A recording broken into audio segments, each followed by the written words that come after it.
Pre-match injury doubts have been dispelled. Richard Gough is back in defence, and Stuart McCall has recovered from the rib injury sustained against Hearts on Monday. Gordon Durie too is fit to continue his promising partnership with Mark Hateley up front.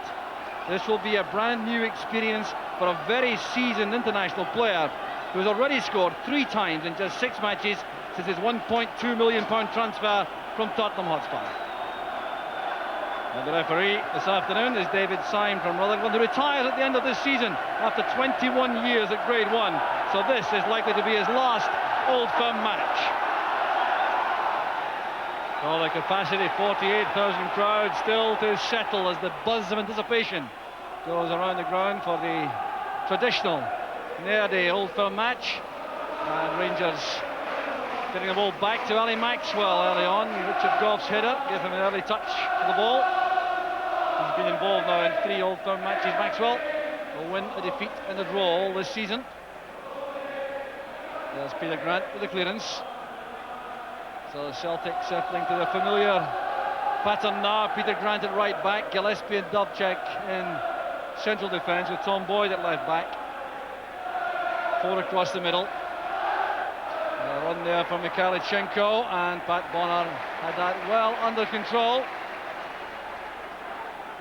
Seemed very calm indeed, Bonner, the longest serving player in the Celtic ranks. Joined the club in 1978. There's McCall. Hateley is onside, a great chance for Rangers right at the start of the match. And Hateley scores! The most dramatic opening to the Old Firm match.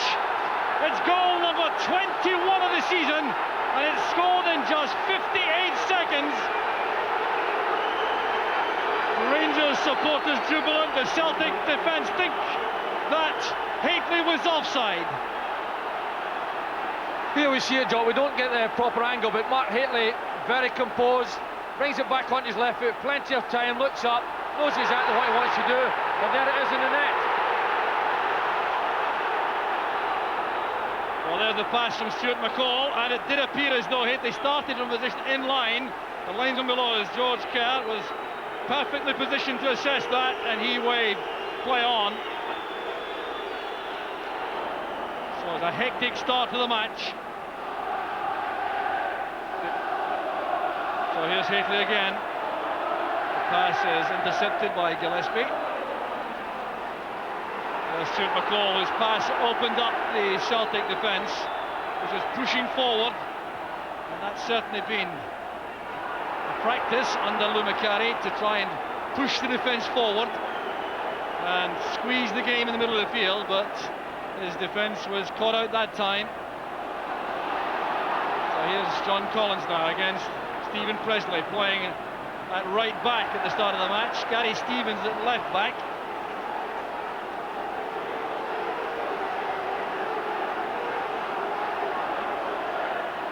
And that, incidentally, is the first goal which Lou Macari has watched his side lose at Celtic Park since arriving as manager. 7 games at Celtic Park without conceding a goal until now. And the very one I'm sure he'd have been anxious to avoid. There's O'Neill and Nicholas. O'Neill again, there's Byrne. A very good crosser to the ball, Paul Byrne. That's one of his great assets to the Celtic attacking formations.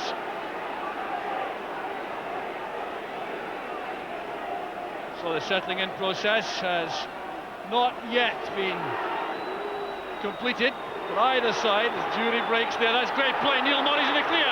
It's a great chance for the second. Murray against Bonner, and here's Mikhailchenko. It's number 2 for Rangers. And once again, the square defence has been breached, and this time there was no question of Murray being offside. Mikhailchenko has scored. There's the pass. Murray goes through the middle. You could have driven a bus through the Celtic defence. He kept his head here, but Bonner does extremely well to make the initial block. And there's Mikhailchenko with the accurate finish. Yeah, Celtic in total disarray at the minute. Look at the pass right through the heart of the defence. Neil Murray misses a great chance. He allows Bonner to make a good save, but There you are, Mikhailichenko puts it away. But it's a terrible start for Celtic at the minute. They seem to be in total disarray at the back. 4 minutes on the clock. 2-0 to Rangers. And Mikhailichenko choosing the moment to score his first of the season. Rangers playing with the kind of confidence a 2-goal lead provides. That breaks down with Boyd bursting clear on the left.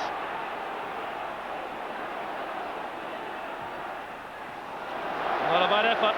Boyd testing his former Motherwell teammate, Ali Maxwell. Both in that Motherwell Cup winning side of '91.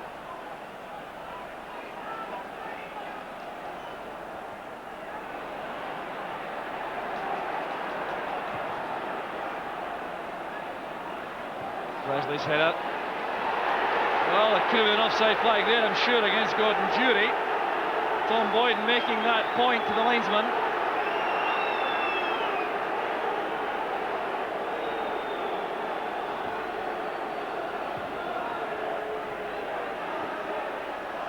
Stevens with the header. Gillespie being forced to hurry here by Jury. Well, now there was slackness there in defence, allowing Jury a glimpse of goal from the edge of the penalty area. Well, it looks as though the Celtic defence aren't aware of Jury's pace. No, Gary Gillespie here is very complacent. It doesn't seem to worry about the fact that Jury's bearing down there. It's only a miss-hit shot that takes the chance away. And I thought surely for Rangers would put the match beyond Celtic. There's Hately! Hately again, queuing up there with Jury. In the middle was Presley. Wow, a let-off without doubt here for the Celtic defence. Hately simply not picked up at the corner. Yes, he's a real threat here. Look at the timing, he's way back there. Times his run perfectly. Only a good save by Pat Bonner. Saves the day for Celtic, but really they look so uncomfortable at the back. O'Neill bringing that out of a crowd of players. Very promising young player. Utilised in a striker role by Lee McCarry. The offside flag up this time against Hately.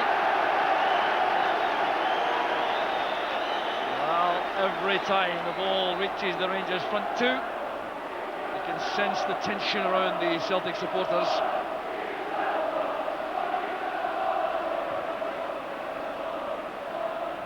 President winning that well. Stephen showing good awareness to pick out McCall.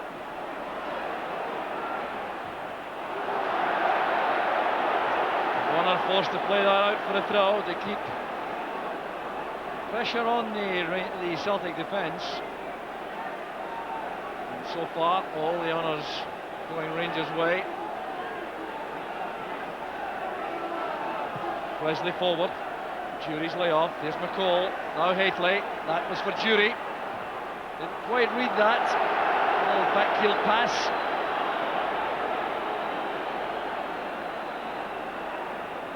Now Murray.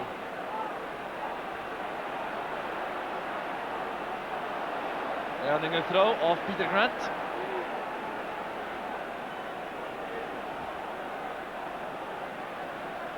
Clever Stephen making a good run across to the left.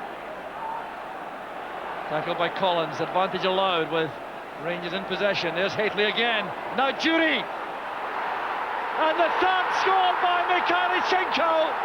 And once again the Celtic defence was ripped asunder. 29 minutes on the clock, and there's trouble at the far end of the ground at the Rangers' end. A supporter on the field at Ali Maxwell's goal, being removed instantly by stewards and police officers. It's a Celtic supporter who's lost the place. Here's the goal. Again, it's a magnificent cross to the back post. We see again Mark Hately's ability in there. Gordon Jury misses a great chance, but there's Mikhailichenko on hand to put it. Now, life is going to be very difficult for Celtic now. Well, I suppose this was a great chance initially for Gordon Jury. He really should have buried that one, but Mikhailichenko reacted very swiftly to toe poke the ball home. Headed away by Boyd. This is McStay, who hasn't yet been able to orchestrate things from the centre of the field for Celtic. Indeed, the combination of McCall and Murray for Rangers in that central midfield area has been extremely effective against McGinley and McStay. A lot of credit due to the front two of Jury and Haitley, but that midfield engine room also very effective. There's a chance on this time, and it's not going well for Celtic in front of goal. Pat McGinley coming in on that header, and for once the Rangers defence was exposed here. It's a good build-up and a terrific back post cross by John Collins, and here we see Pat McGinley do the thing that he does so very well, but all credit to Maxwell, pulls off a very good save. Stevens with the header. This is Mikhalichenko. Good positioning again by Stephen. He wasn't picked up on the run. Still Trevor Stephen looking there for Haitley, and Bonner made a very good catch there to cut off the ball intended for Haitley. But the alarming factor there for Celtic would surely be the way in which Trevor Stephen was able to find so much space.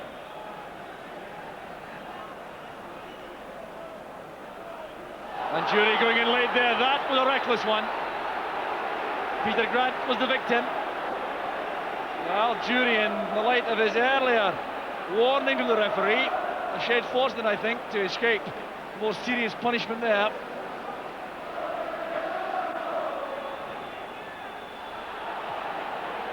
That was deflected for a corner. Paul Burns' free kick. Well, he hasn't been able to demonstrate the kind of skills which make him a candidate for the Republic of Ireland squad for the World Cup, Burn. Had no service at all to let him attack Gary Stevens. Goff doing well to win that. And a snap chance inside the area, falling there to Gary Gillespie. Well, he would certainly have enjoyed pulling one back there. Yeah, this is the real chance because it comes through a crowded goalmouth there, falls nicely for Gary Gillespie, but he snatches at the chance. And it's away. If you look at here, he's got a bit of room. He's fallen back, hits over the bar. That would have been very important to Celtic to go in at half-time having just pulled one goal back. So we're now into time added on for stoppages. This remarkable first half. And referee Syme decides that's enough for the first half. Mark Haitley was the man who turned the game within a minute for Rangers with a fine opening goal when Rangers sprung the offside trap. The ball played through here by Stuart McCall. It looked as though Haitley started off in line and he was then all on his own. And this was a very, very good finish to put Rangers ahead in just 58 seconds. In only 4 minutes it was 2. Gordon Jury's pass released Neil Murray through a wide open Celtic defence. His shot was blocked by the rebound, driven home by Alexei Mikhalichenko. It was Mikhalichenko who scored the third after 29 minutes. A headed across by Mark Haitley. Gordon Jury snatched at a chance. It broke to Mikhalichenko, and Celtic were in total disarray. It's Celtic 0, Rangers 3. Well, Lou Macari entitled to be shell-shocked by that first half performance. And we'll have had some hard work to do during interval to sort out the Celtic side. Now the game underway with Celtic facing a mammoth task now. It's really, I think, realistically probably a matter of restoring pride rather than expecting to win this match. But a quick goal could change the complexion of the game. And we certainly have had some very dramatic old firm matches in recent years. I recall a 3-3 and a 4-4 match, but I do not recall either side coming from 3 behind to do that. Rangers, on the other hand, I'm sure will be happy to settle in the opening 10 minutes, sit in, take no chances, and frustrate Celtic in what is likely to be an opening onslaught. So here's Nicholas playing it back to Byrne. Celtic looking for the kind of start to the second half Rangers had to the first. Here's Gillespie and Byrne turning neatly away from Jury. Has another chance here, breaks off Murray. Gillespie again, very crowded around that Rangers box. McGinley goes down, fouled by Stephen, and a set piece opportunity for Celtic. This is a genuine chance. One dramatic cup tie goal deflected from out this range. Well, that's a good change of slant there by John Collins, It's a magnificent goal for Celtic, and John Collins throws Celtic a lifeline. This is an inspired set piece from Celtic. This is a magnificently worked free kick. Look at John Collins, he's got the confidence to take the ball, take it past Stuart McCall. What a tremendous shot he fires into the net there.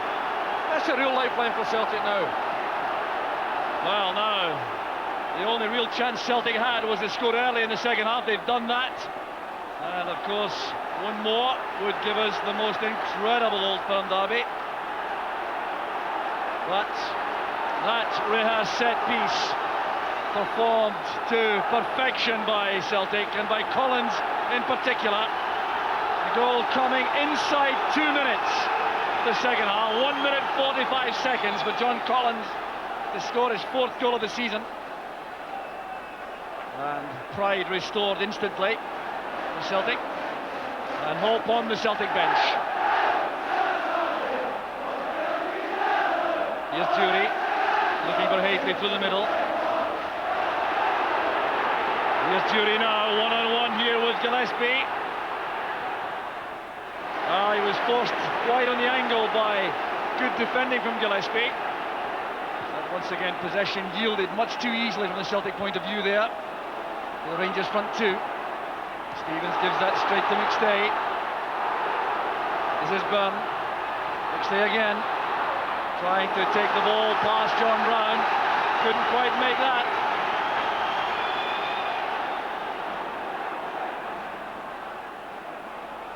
Kept in play there by O'Neill, but only for the benefit of Stevens. This O'Neill again. Tried to find Nicholas, who's caught his heels there as Stevens intercepted. Gillespie's header. Upcheck in trouble there with McCall. They tried to find Haitley very swiftly there with a very awkward dropping ball. There's going to be a change made by Celtic. Mark McNally is preparing to come on.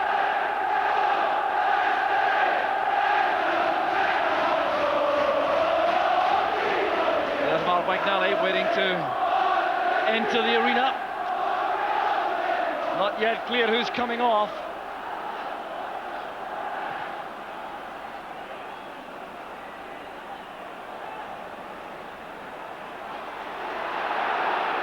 Goff going down there, and he's in trouble. There's no free kick.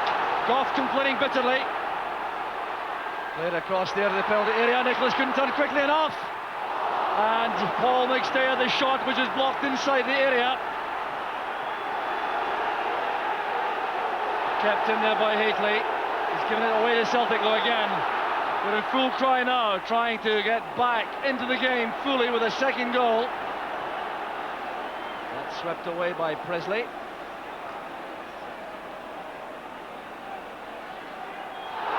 And a very late tackle there by Neil Murray. He'll be in trouble. Guilty of a couple of bad fouls in the first half. Well, Richard Goff wants to have his say. Can't think what he wants to become involved about. Perhaps still complaining that he was fouled a little while ago. And Richard Goff complaining also to the linesman as Neil Murray is being booked for this tackle. Yeah, I can't understand what all the fuss is about, because he's so late in his challenge. He can have no complaints about being booked there, and surprising me that Richard Goff sought to put his piece in as well. Richard Goff has lost interest in the proceedings for the moment with a face knock.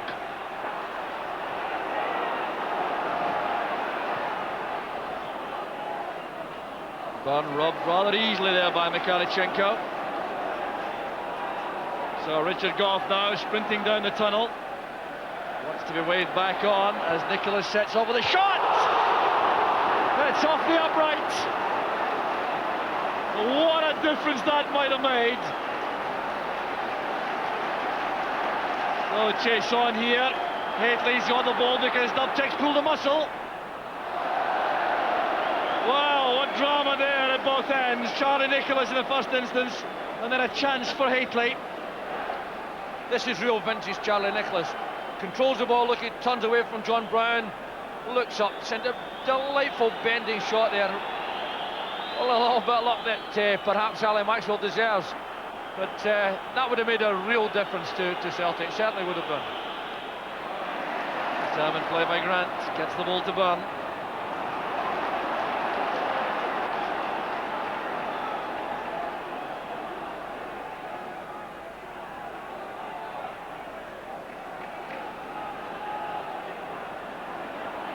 Honours even in Old Firm matches this season to date.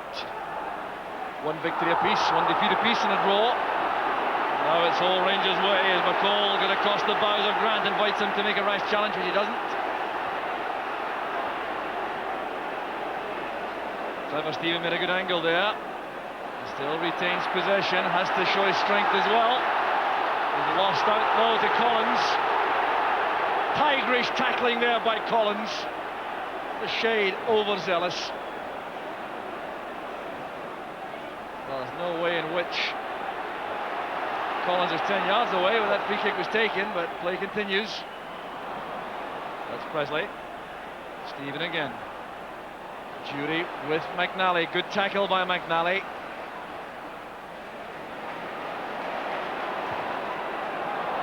There's offside flag up this time.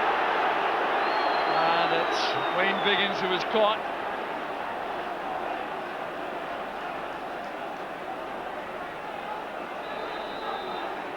So Walter Smith has come down from the director's box to have a few words with Archie Knox about some tinkering which may be required tactically to ensure no slip-ups here.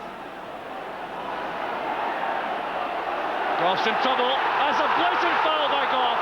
Now, is Goff going to be shown a red or a yellow? John Brown was coming in behind Richard Goff. Now this will be very interesting indeed. I suspect it'll be yellow, yes.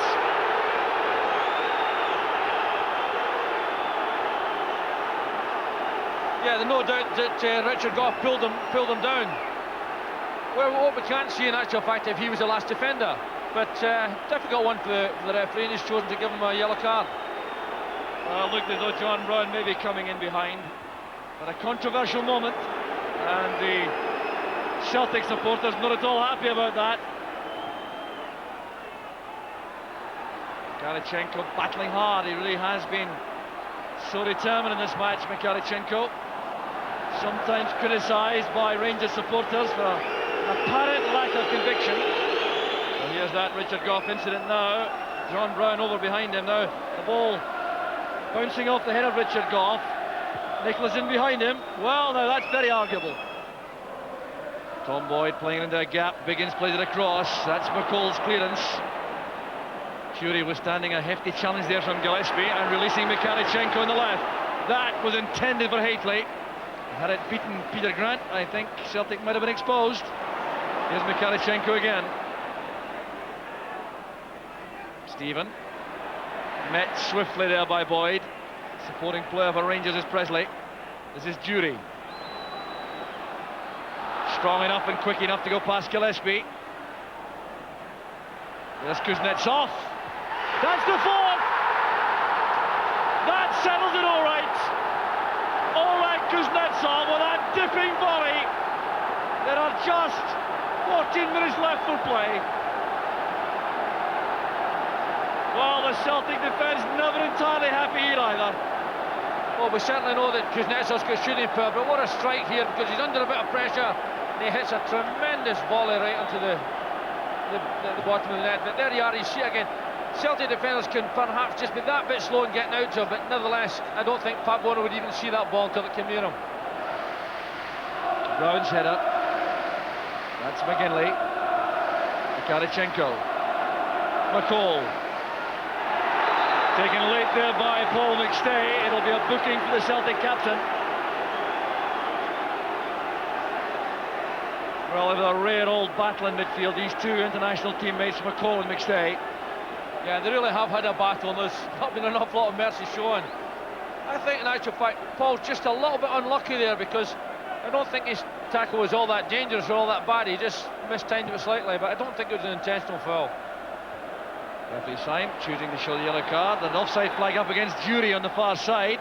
Now it's picked up by the referee. Well, Gordon Jury's introduction to Old Firm football, a happy one.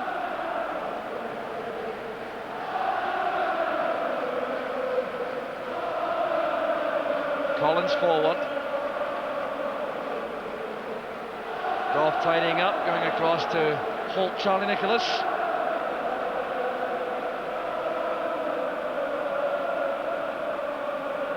Tough tackle there by Presley at the expense of a corner kick.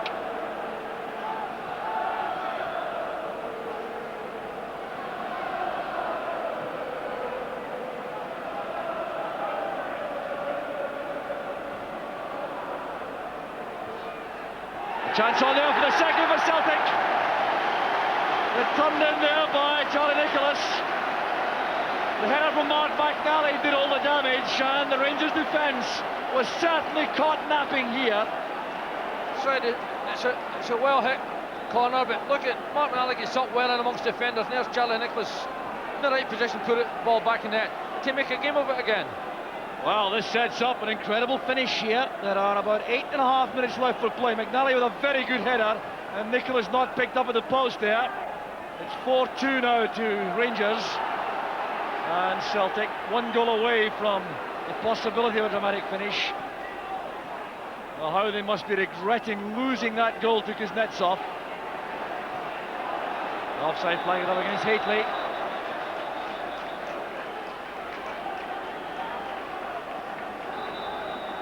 So another change being made by Rangers. The withdrawal of Gordon Jury, who was an injury doubt before the match, but whose inclusion has been so significant this afternoon. We had a fine match, especially in the first half, when his running power and intelligence up front combined with Haitley to tear the Celtic defence apart.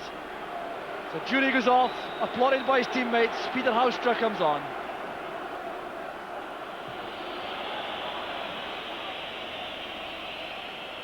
Now McGinley is giving it away to Kuznetsov. Misunderstanding there with Paul McStay. McCall. Mikhalichenko to Stevens. Good play again from Rangers. The tackle came from McNally after the final whistle.